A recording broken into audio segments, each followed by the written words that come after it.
Welcome to True Echo, where real power doesn't always wear a name tag. In today's shocking story, an elite security officer throws an ID at a black woman he deems suspicious, not knowing she's the one who signs his paycheck, and much more. What unfolds next will challenge everything you think you know about authority, race, and hidden power. The fluorescent lights buzzed faintly above the marble lobby of Vexton Technologies' corporate headquarters, a towering building of glass and steel that pierced the San Francisco skyline like a dagger. People streamed in and out in their expensive suits and designer shoes, the morning rush hour pulsing through the security checkpoints like clockwork. But at 8:42 a.m., everything stopped for one black woman. She stood in line like anyone else, dressed in a crisp navy blue pantsuit, sleek heels, and a leather satchel slung over her shoulder. Her presence was calm, composed. But for the man at the security checkpoint, her elegance didn't register, only her skin did. "Ma'am," barked Officer Grayson, a stocky white man with a buzz cut and mirrored shades still perched on his forehead. "This is a private facility. You're gonna need to step out of the line and wait over there." The woman raised an eyebrow, clearly confused. "I'm with the agency. You should have my clearance on file." Grayson scoffed, stepping forward and snatching the ID badge from her outstretched hand. He glanced at it for barely a second before tossing it back at her. It clattered on the floor. Several heads turned. A silence rippled through the line. "Yeah, right. Fake IDs don't work here," he muttered. "You people think a suit changes everything." She bent down slowly, picked up the ID and straightened her back. Her voice was ice, but her tone never cracked. "You might want to verify that badge again." Grayson crossed his arms. "I said wait over there. I'll deal with you after I clear the real staff." The woman stepped aside without another word. But her eyes, sharp, observant, scanning every corner, didn't miss a single detail. Nor did the man watching the entire exchange from the third-floor balcony above. That man was Chief Compliance Officer Alan Brooks, and his jaw clenched as he recognized her instantly. His heart sank into his stomach. Because that wasn't just any agent. That was Special Agent Alana J. Pierce, head of the FBI's elite white-collar crimes division and covert liaison to the Department of Homeland Security. More importantly, Alana Pierce was also the majority shareholder and silent owner of Vexton Technologies. And she had just been racially profiled and humiliated at the entrance of her own building. And she was smiling now. That dangerous, quiet kind of smile that meant storms were coming. Alan Brooks moved faster than anyone had ever seen him move. By the time he reached the lobby, his shoes were squeaking against the marble. His suit jacket flared behind him as he descended the final steps, heart pounding. He didn't bother with pleasantries, not when a multimillion-dollar mistake was unfolding right in front of security cameras and 60 morning witnesses. "Agent Pierce," Alan greeted her with a deep, respectful nod, his voice low, controlled. "I had no idea you'd be arriving this morning." Alana slowly turned toward him, brushing invisible lint from her blazer. "Neither did your staff. Interesting, isn't it? When a badge is thrown on the floor, but the uniform doing it wears your company's logo." Grayson blinked at the name Agent Pierce. Something finally clicked. Too late. You're FBI?" he stammered, looking down at the ID he had dismissed just moments earlier. He bent to grab it, this time treating it like it was radioactive. Alana didn't even take it back. She looked past him. "Tell me, Mr. Brooks, do your employees always throw IDs at federal agents, or am I just lucky?" Alan shot a glare at Grayson. "Officer Grayson, step aside. Now." Grayson backed up, flustered. "I didn't know, sir." She didn't say who she was. Alana's voice was measured. "I did. You weren't listening. There was the deeper issue. The one simmering beneath too many corporate skins. When people see a black woman, do they see authority or do they assume fraud?" Alan turned to her. "Please, let me escort you up myself. I sincerely apologize for what just happened. It will be addressed immediately." Alana gave a nod. "Good. Because I'm not just here as a federal agent today." He stiffened. "You're not." She stepped into the elevator, her words slicing clean through his confidence. "No, Alan. I'm here as your boss." The doors closed before he could speak. Grayson stood frozen in place, pale as paper. Around him, murmurs rippled through the lobby. The receptionist's hand was shaking as she hung up a call that she hadn't even answered properly. Inside the elevator, Alan tried to speak, but Alana cut him off. "You should have trained your people better. You don't get to build tech security systems when your front door can't even tell who owns the building." Alan swallowed hard. "Ma'am, to clarify, is this about the board review next quarter or?" She stared straight ahead. No, Alan. It's about integrity. Yours, mine, and the company's. And as of now, all three are in question. The elevator dinged. Floor 52. Alan followed her out like a child trailing a strict teacher. But Alana didn't stop at the executive wing. She walked past it toward a private conference room guarded by two agents in civilian clothes. They opened the door. Inside was a three-man DHS strike team, laptops open, files stacked, faces tense. Alana turned to Alan. You might want to sit down. He did. She placed a folder on the table in front of him, labeled, Operation Clean Wire, Vexton Internal Investigation. Alan blinked. You're investigating us? Alana smiled. You didn't really think I was a silent investor for no reason, did you? What began as a racial insult at the door had just turned into the start of a federal takedown inside Vexton Technologies, and it was orchestrated by the very woman they'd underestimated. And the real storm? It hadn't even started yet. Alan's fingers trembled as he flipped open the folder, scanning the dense documents inside. Each page felt like a sledgehammer: wire transfers, shell company receipts, off-the-book development projects, whistleblower testimony, and most damning of all, a 2-year forensic audit revealing $67 million in misallocated funds. This is insane, Alan muttered. I didn't approve any of this. Where did this come from? Alana remained standing, arms crossed. It came from your company, Alan. The FBI traced the fraud right through Vexton's back-end server systems. And while you may not have signed off on it directly, your name appears in enough internal correspondence to make this very uncomfortable for you. One of the DHS agents, Agent Sloan, spoke up. Your director of finance, Raymond Clay, has already been detained. We intercepted him at the airport in Denver. He was booked on a one-way flight to the Cayman Islands with 4 burner phones and a flash drive full of customer data. Alan's mouth went dry. Raymond? He was one of our most trusted VPs. We've worked together for 10 years. Clearly, Alana said sharply, you trusted the wrong people. She sat down at the head of the conference table. Her presence was unmistakably commanding now. No longer the dismissed black woman from the lobby, she was now the architect of an operation that had been quietly building for months. Every slight, every subtle humiliation she had endured as a silent owner had only made her more determined. I've had eyes inside your executive team for 6 months, Alana continued.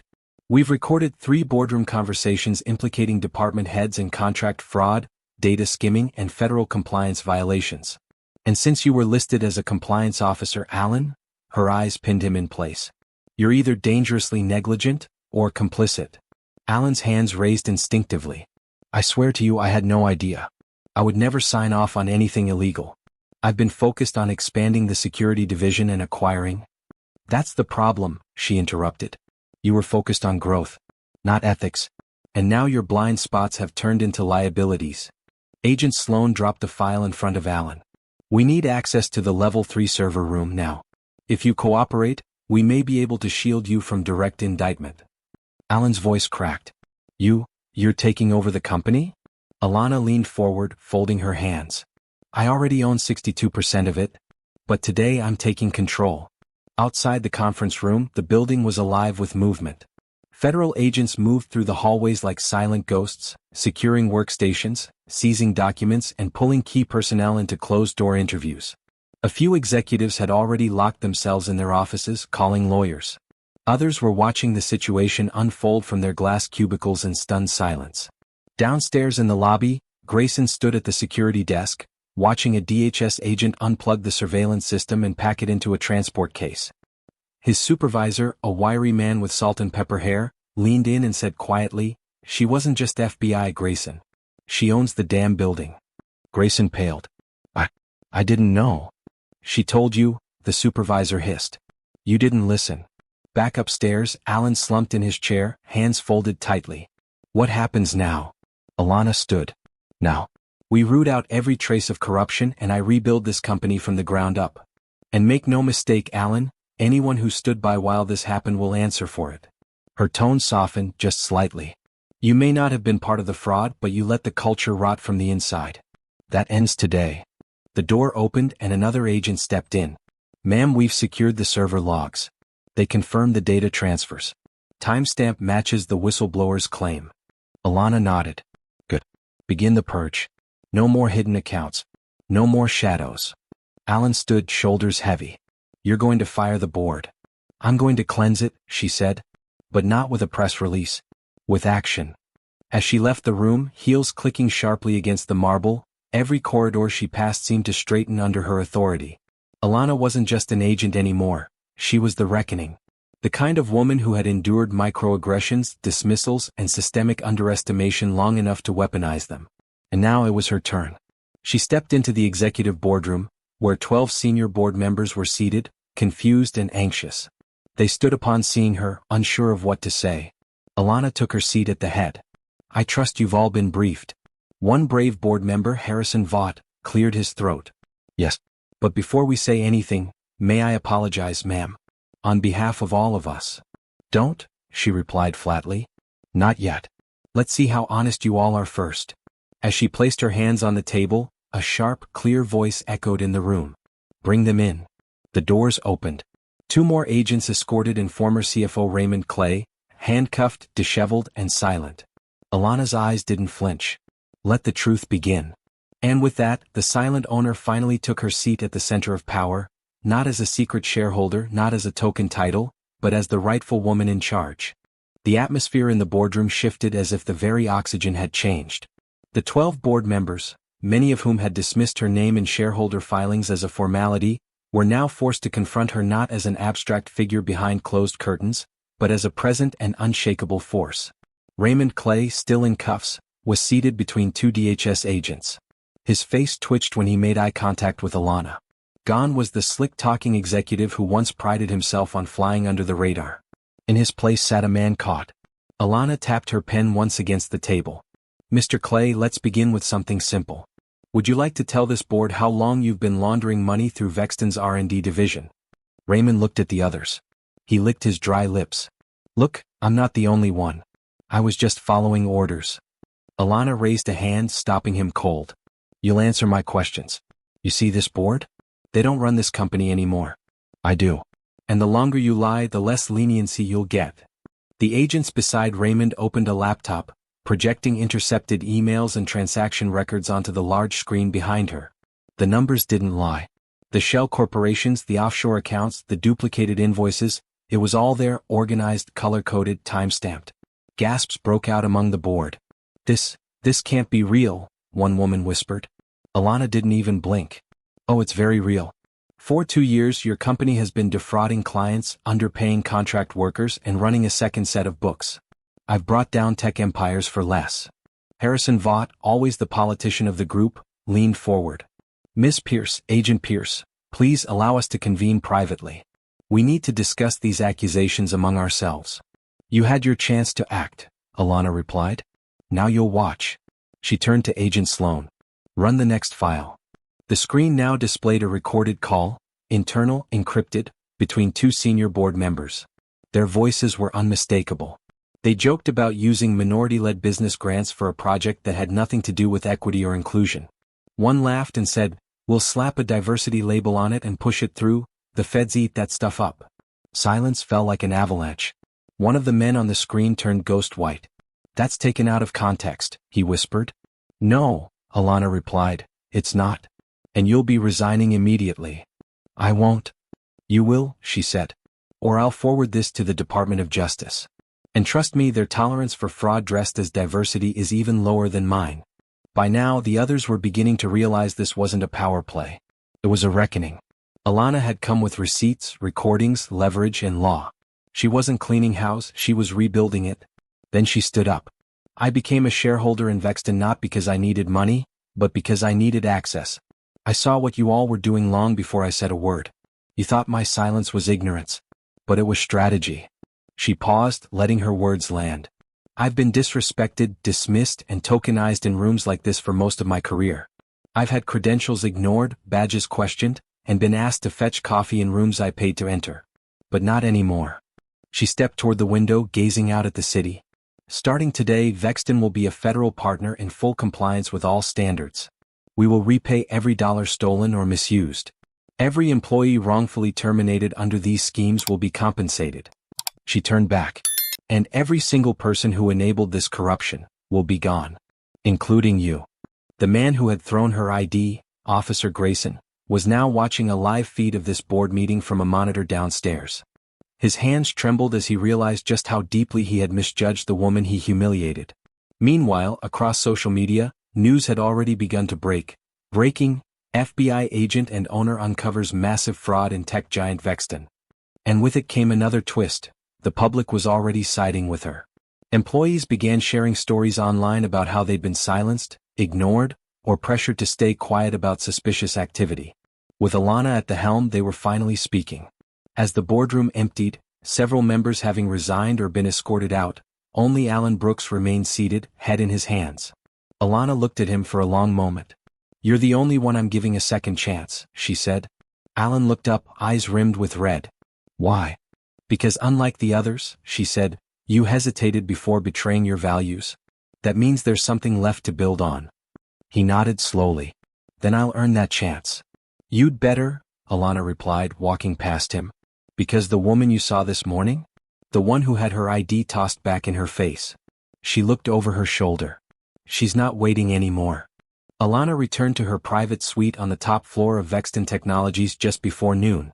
Unlike the minimalist offices below, her space was quiet, warm, intentionally designed with personal detail, a gentle blend of mahogany, dark blue, and framed images from her early field work. There were no nameplates on her door. She never needed them.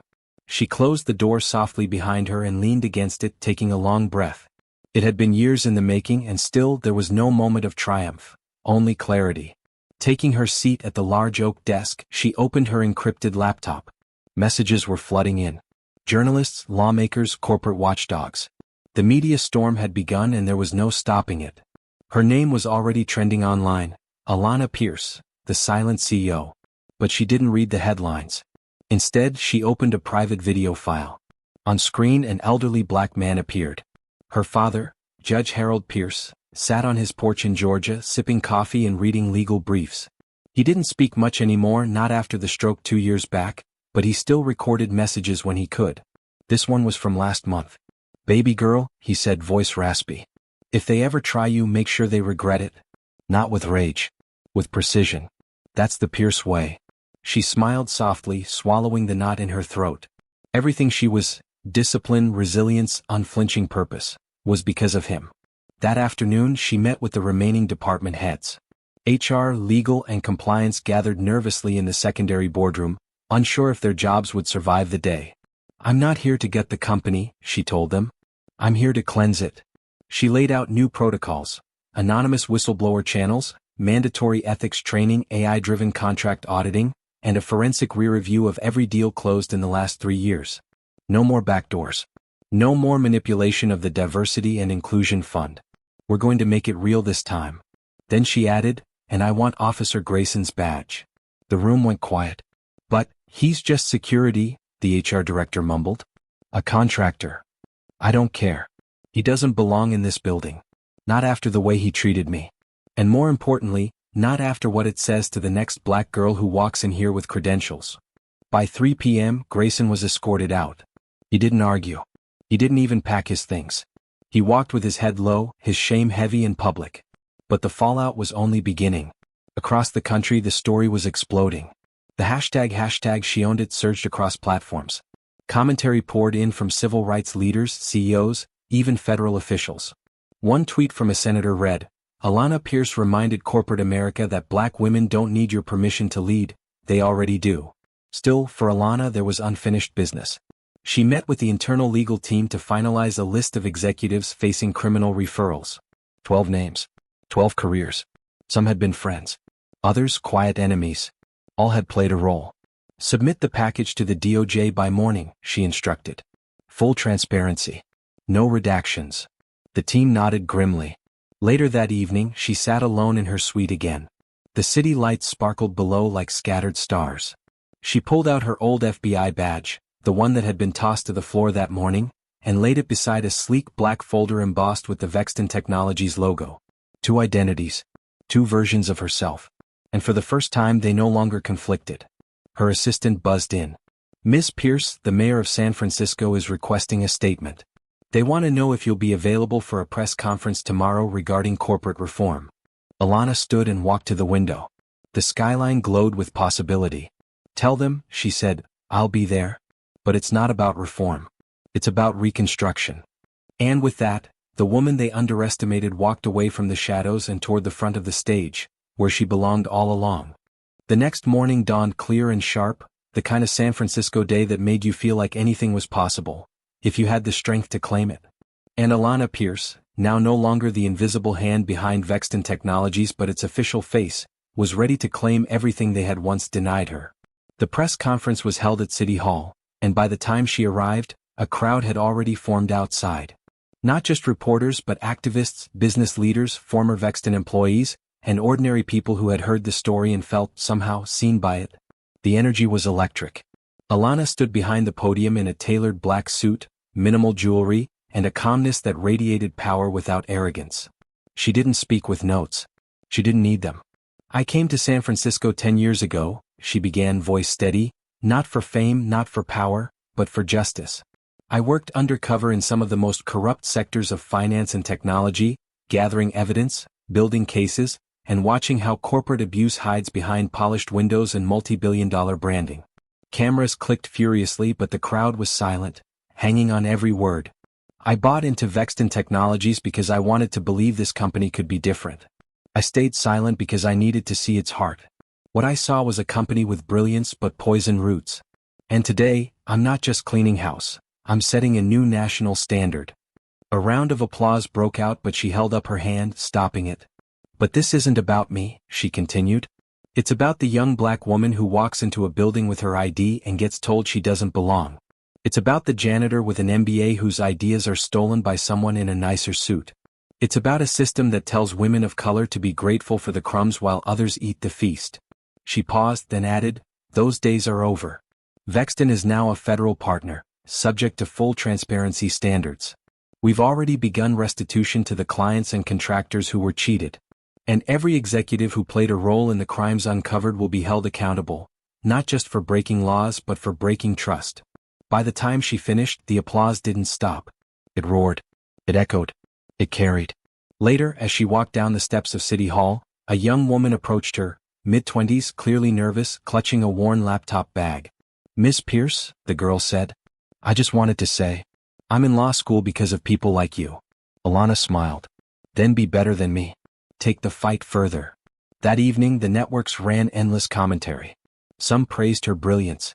Others whispered about her aggressiveness. But the people, the ones who mattered, they saw her for who she truly was. Back at Vexton, the internal transformations were already underway. Diversity hiring had tripled in 48 hours. The whistleblower fund was fully operational. Contractors were being rehired and paid back wages. And a new sign was installed in the lobby, etched in brushed steel. Integrity over image. Truth over comfort. AJP. Grayson, watching the coverage from his modest apartment, saw her face on the screen and sank deeper into his chair. His arrogance had cost him everything. One careless moment of bias, and the woman he belittled now stood on the world stage. But Alana never gave him another thought. Her sights were higher now. That night, she met with a select group of black women CEOs, FBI agents, and political leaders. A quiet dinner in a private room atop a high-rise overlooking the bay. They toasted with glasses of sparkling water and spoke not of what had been achieved, but of what was next. Alana, one of them said, what made you stay silent all these years? Alana looked out at the horizon, where the sunset was bleeding gold into the sea. Because I wasn't done watching, she said. And now that I've seen enough. She turned back, eyes blazing. I'm ready to rebuild everything they thought we'd never own. 2 days later, Alana Pierce stepped into a conference room not with FBI agents or executives, but with a room full of interns. Most were under 25, many fresh out of college, some still finding their voices. They had been watching the storm unfold from their cubicles, and now they had been summoned by the woman behind it all. Please have a seat, she said warmly, motioning toward the long table. The interns exchanged nervous glances, unsure why the CEO would want to speak directly to them. But they obeyed, quietly settling in, some clutching notebooks, others with their phones still recording on their laps. I know you've seen a lot in the last few days, she began, and you might be wondering what kind of company you're interning for. So I want you to hear it from me, not HR. She walked slowly around the table, her voice calm but charged with meaning. Vexton was built on innovation, but it survived on silence. People at the top made decisions that hurt others. Decisions that were buried beneath NDAs and manipulated spreadsheets. That's not what we're going to be moving forward. She paused, eyes settling on a young black intern named Maya in the back. What happened in that lobby, when my ID was thrown on the floor, wasn't just about one man's ignorance. It was a mirror reflecting something ugly this company allowed to grow. I'm here to break that mirror. Maya raised her hand, hesitating. Ma'am, why didn't you call him out immediately? You could have embarrassed him right then. Alana smiled, but it didn't reach her eyes. Because I've spent a lifetime watching what happens when black women respond with anger. I've been labeled aggressive for raising valid concerns, hostile for protecting my work, and insubordinate for expecting the same respect my white colleagues received. That day I chose precision over pride. I didn't need to raise my voice, I owned the building. Gasps and quiet nods of awe circled the room. A young man across the table murmured, "Damn." Another intern, an Asian American woman named Lila, raised her voice. Do we really have a chance here now? To grow? To stay? Alana looked her in the eyes. Yes, if you do your part. If you speak up. If you're excellent. And if you never let someone make you feel small in a room you earned your way into. Her voice dropped lower, more personal now. This company will no longer be built on who looks right in the boardroom. It'll be built on who's right. The interns stood as she left, not out of obligation but reverence. Downstairs more changes were underway. The reception area, once sterile and whitewashed, now featured a new mural in progress by a local artist. Bold depictions of black inventors, whistleblowers, and justice advocates. A public reminder that greatness isn't defined by the majority. Alan Brooks walked beside Alana later that afternoon, carrying a file of her revised executive policy handbook. He was different now, not broken but reformed. I've never seen an overhaul like this, he admitted. You didn't just fire people. You rewrote the company's soul. I didn't have a choice, she replied. We weren't just hemorrhaging money. We were hemorrhaging morality. They stopped before the new lobby art. A depiction of Harriet Tubman and Katherine Johnson stared back at them. Alan asked quietly, what happens when Wall Street comes knocking? When they push back. Alana's expression hardened. Then we push harder. This isn't just about corporate image anymore.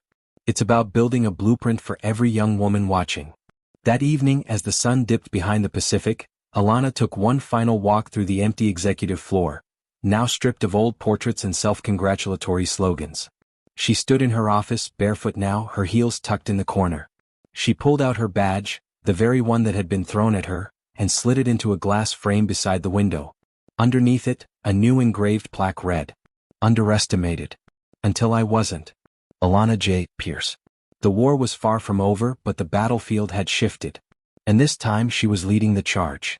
Word of what had happened at Vexton Technologies continued to ripple across the nation. Business schools began dissecting Alana's quiet ownership and explosive public reveal as a masterclass in corporate strategy. Legal blogs described it as one of the boldest internal federal interventions ever led by a shareholder. But it wasn't the headlines that mattered to Alana, it was the quiet voices that began to speak up because of her. Emails poured in by the hundreds. Some from women who had lost jobs for pushing back. Others from men who admitted they'd witnessed misconduct but had been too afraid to act. One note, handwritten, came from a retired FBI analyst who had mentored Alana years ago. You did what the Bureau taught you, but you also did what they never could. You changed the system from both inside and above. Back at Vexton, the company's operations began transforming under her direct supervision. New ethical review boards were established, made up of employees from all levels, from coders and analysts to janitorial staff and remote contract workers. Alana made it clear, power is no longer vertical here. Shared. Monitored. But it was the internal town hall that truly shifted the company's spirit. The entire company, thousands of employees, both remote and on-site, tuned in for what they thought would be a typical address from the CEO. What they got was Alana Pierce, standing in the center of the room without a podium, without notes, just truth.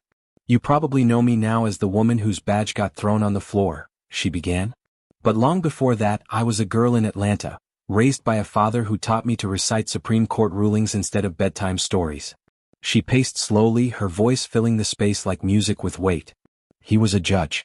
A black judge in the South. He always said, the courtroom won't protect you. The truth will. So I learned to carry the truth like a weapon. Quietly. Until it was time to unsheath it. She looked up, eyes meeting the virtual cameras. Many of you worked here knowing something felt off. You saw the bias, the favoritism, the lip service to diversity while the executive suite stayed the same. You stayed silent because the system rewarded silence. She stopped. I'm here to tell you that silence is no longer the currency of survival here. Truth is, accountability is, and justice, yes, justice, will have a seat at every table we build. A standing ovation erupted. Many clapped. A few cried. Afterward, a middle-aged black engineer named Reggie approached her. Miss Pierce, he said, eyes glassy, I've worked here 21 years. First time I ever saw someone talk like that in this place. Alana smiled. First time. Not the last. As the crowd filtered out, Alan Brooks remained behind. He held a list in his hand, names of investors, board members, and CEOs who had reached out offering partnerships, cautious praise, or veiled warnings. They're nervous, he said. They should be, Alana replied. Because the era of unchecked power is ending. But Alan looked uneasy. There's one you should know about. Isaac R. Dalton. Private equity. Silent investor in nearly every major tech acquisition this year. He controls influence at levels even regulators can't see. And he doesn't like what you've done. Alana's lips parted slightly. She knew that name. Dalton was old money. Conservative, ruthless, and dangerously quiet. He had helped fund companies that later faced discrimination lawsuits, only to walk away with profits untouched. The kind of man who preferred shadows. He's flying into San Francisco, Alan continued. Said he wants a private meeting. Alana's eyes narrowed. Then I guess it's time someone threw his ID back at him. She turned to the window, her reflection framed by the skyline. Let him come. Isaac R. Dalton arrived at Vexton Technologies 3 days later. He didn't come through the lobby like everyone else. No. Men like him had private entrances, secured elevators, and legal teams that preceded their every move. He wore a navy Brioni suit and carried a folder so thin it made Alana suspicious before he even sat down. They met in a glass-walled conference room on the 54th floor, neutral territory, but with a commanding view of the city Alana now called her home turf. Isaac smiled as he entered, calm and self-assured in a way only someone used to controlling entire industries could be. Miss Pierce, he said, voice rich with condescension disguised as charm. Congratulations on your meteoric rise. Quite the media splash. Alana didn't rise from her chair. She didn't offer her hand. Spare me the compliments, Mr. Dalton. You're not here to celebrate me. He chuckled, easing into the chair across from her. I'm here to advise you. You've stirred up a lot of noise, and noise attracts scrutiny. You've made powerful people uncomfortable. And in our circles, discomfort is very expensive. Alana folded her arms. You're used to women in my position backing down. I won't. He nodded slightly, feigning patience. Let's not pretend this is about gender. It's about order. You've destabilized investor confidence with these sweeping reforms. Firing half the board, dismantling old partnerships, freezing executive bonuses. This isn't what Vexton was built for. She leaned forward, eyes sharp. Exactly. Vexton was built to enrich men like you while disguising exploitation as innovation. But I'm not here to protect your margins. I'm here to protect people. He opened his folder and slid a document across the table. A buyout offer. Double your current equity value.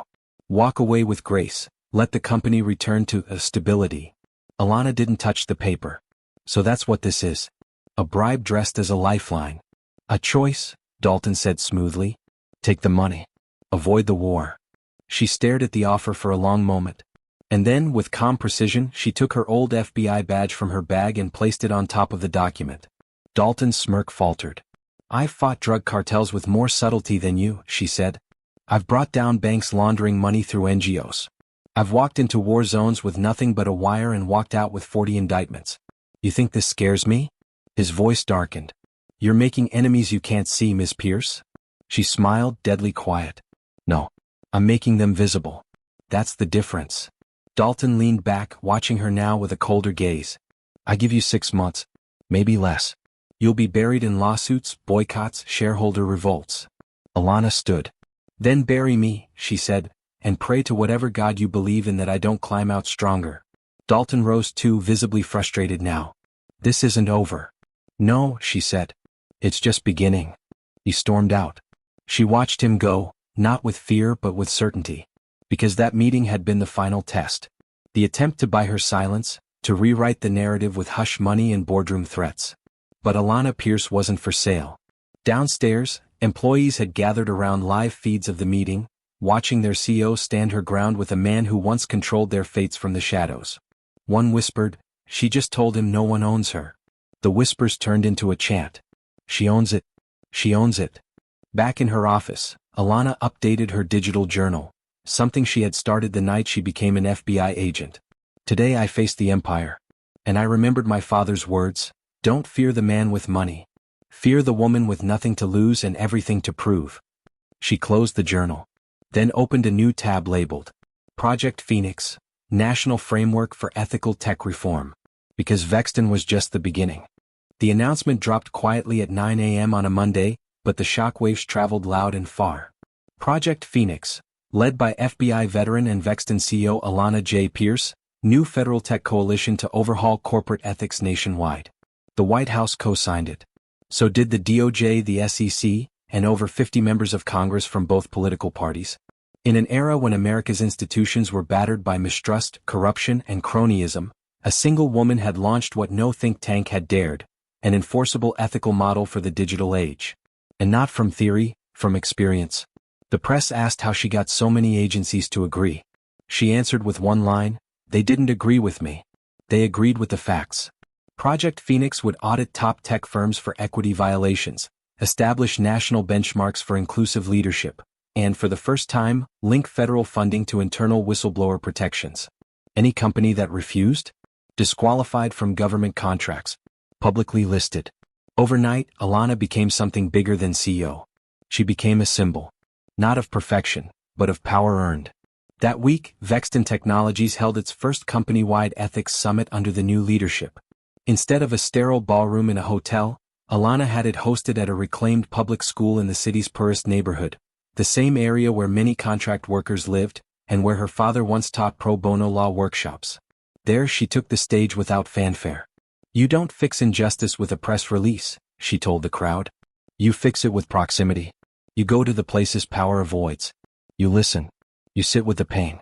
And then you build something that serves everyone, not just shareholders."